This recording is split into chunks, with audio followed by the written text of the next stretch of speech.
உங்களுக்கு ஒரு தெய்வம் உண்டு. அவர் எல்லாவற்றையும் சிலுவையில் அவர் ஜெயித்து விட்டார். ஹல்லேலூயா, ஹல்லேலூயா. அவனுடைய நோய்களை அவர் சுமந்துட்டாருங்க. ஹல்லேலூயா. இனிமே நீங்க அதை சுமக்க தேவையில்லை. ஹல்லேலூயா. உங்களுடைய பலவீனங்களை அவர் ஏற்றுக்கொண்டார், அவருடைய துக்கங்களை அவர் ஏற்றுக்கொண்டாருங்க.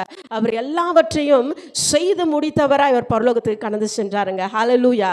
இன்றைக்கு என்னுடைய மெசேஜோட தலைப்பை என்னன்னு சொல்லி பார்த்தீங்கன்னா, வெறுத்து விடுங்கள். அதாவது ஆண்டவராக இயேசு கிறிஸ்து இங்கே சொல்றாரு, ஒருவன் என்னை பின்பற்ற வர விரும்பினால் அவன் தன்னைத்தானே வெறுத்து. ஹல்லேலூயா. யாரை வெறுக்கணும்?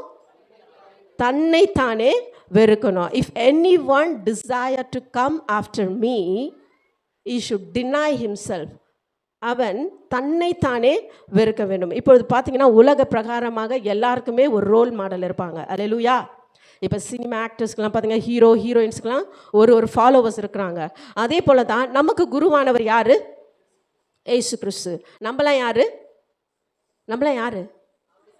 அவருடைய சீஷர்கள். இப்போ நீங்கள் உண்மையாகவே அவருடைய சீஷர்களாக, அவருடைய சீஷிகளாக இருக்க வேண்டும் என்று சொன்னால் உங்களிடத்தில் சில காரியங்களை நீங்கள் வெறுக்க வேண்டும் என்று ஆண்டவராக இயேசு கிறிஸ்து விரும்புகிறார். இந்த வார்த்தை என்ன சொல்கிறது? தன்னைத்தானே வெறுத்து நம்முடைய சுய விருப்பங்கள், நம்முடைய ஆசைகள் எல்லாவற்றையுமே விட்டுவிட்டு தேவனுடைய சித்தத்திற்கு நம்ம ஒப்பு கொடுத்து, ஆண்டவரே உம்முடைய சித்தம் என்னுடைய வாழ்க்கையில் நிறைவேற வேண்டும் என்று சொல்லி நாம் அவரை பின்பற்ற வேண்டும். ஹல்லேலூயா.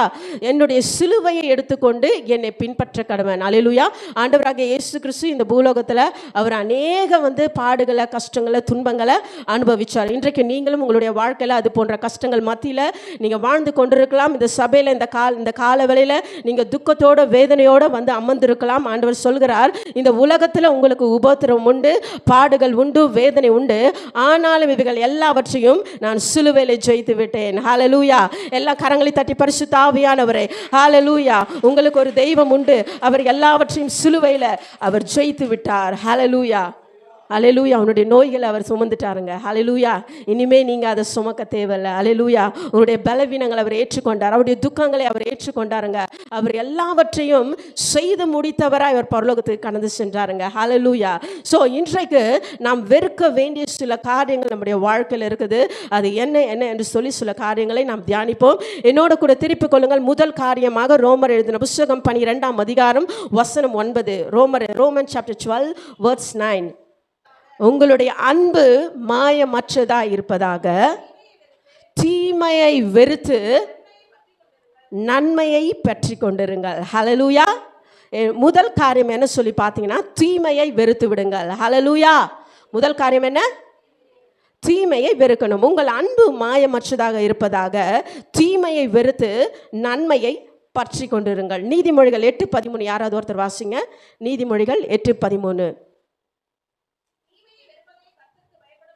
தீமையை வெறுப்பதே கர்த்தருக்கு பயப்படும் பயம். நீங்கள் நினைக்கலாம் தீமைனா என்ன அப்படின்னு சொல்லிட்டு. சில பேருக்கு புரியும், சில பேருக்கு புரியாது. ஆனால் அது கீழே உள்ள வசனத்தை வாசிங்க. 8:13 தொடர் வசனம் வாசிங்க. தீமையை வெறுப்பதே கர்த்தருக்கு பயப்படும் பயம், பெருமையையும் அகந்தையையும் தீய வழியையும் புரட்டு வாயையும் நான் வெறுக்கிறேன். ஹல்லேலூயா, ஹல்லேலூயா. இன்றைக்கு ஆண்டவராகிய பிள்ளைகளாகிய நீங்கள் அவருடைய சீஷர்களாக இருக்க வேண்டும் என்று சொன்னால் முதல் காரியமாக நீங்கள் வெறுக்க வேண்டிய ஒரு காரியம், தீமையை வெறுக்க வேண்டும். என்ன வெறுக்க வேண்டும்? தீமையை வெறுக்க வேண்டும். தீமையான காரியங்கள் அது என்னன்னு சொல்லி பார்த்தீங்கன்னா, பெருமை. தேவனுக்கு பிடிக்காத ஒரு மிகப்பெரிய ஒரு பாவம் எதுன்னு சொல்லி பார்த்தீங்கன்னா பெருமை. வேதம் சொல்கிறது, பெருமை உள்ளவருக்கு தேவன் எதிர்த்து நிற்கிறார், தாழ்மை உள்ளவருக்கோ அவர் கிருபை அளிக்கிறார். அவருடைய சமூகத்தில் நம்ம தாழ்மை உள்ளவராக அவரை நோக்கி பார்க்கும்போது, அவருடைய சமூகத்தில் நாமே தாழ்த்தும் போது அவருடைய கிருபையை நம்ம வாழ்க்கையில் பெற்றுக்கொள்ளலாம், அவருடைய இரக்கத்தை நம்முடைய வாழ்க்கையில் பெற்றுக்கொள்ளலாம். இரண்டாவது சொல்லி பார்த்தீங்கன்னா அகந்தை.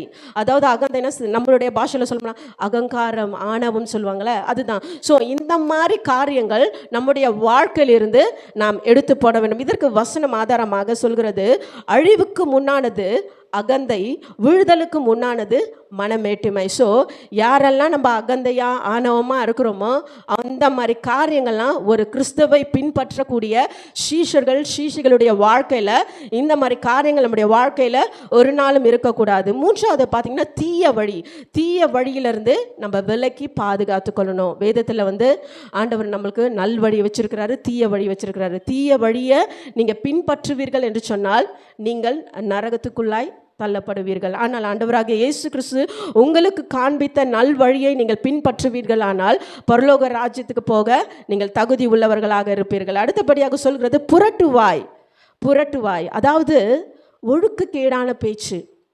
அவங்களுடைய பேச்சு ஒரு எப்படி சொல்கிறது, ஒரு ஒழுக்கமான பேச்சாக இருக்காது. அல்லேலூயா.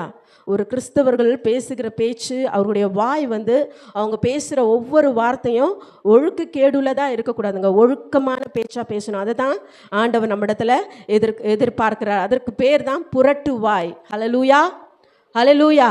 ஸோ நம்முடைய பேச்சு ஒரு ஒழுக்கமான பேச்சாக இருக்கணும். இப்பேற்பட்ட தீமையான காரியங்களிலிருந்து நம்முடைய வாழ்க்கையை நம்ம விலக்கி பாதுகாத்து கொள்ள வேண்டும் என்று சொன்னால் நீங்கள் தேவனுடைய சீஷர்களாக இருப்பீர்கள். அல்லேலூயா. முதல் காரியமாக நாம் தியானித்தோம், தீமையை விட்டு வெறுத்து விட வேண்டும். அல்லேலூயா.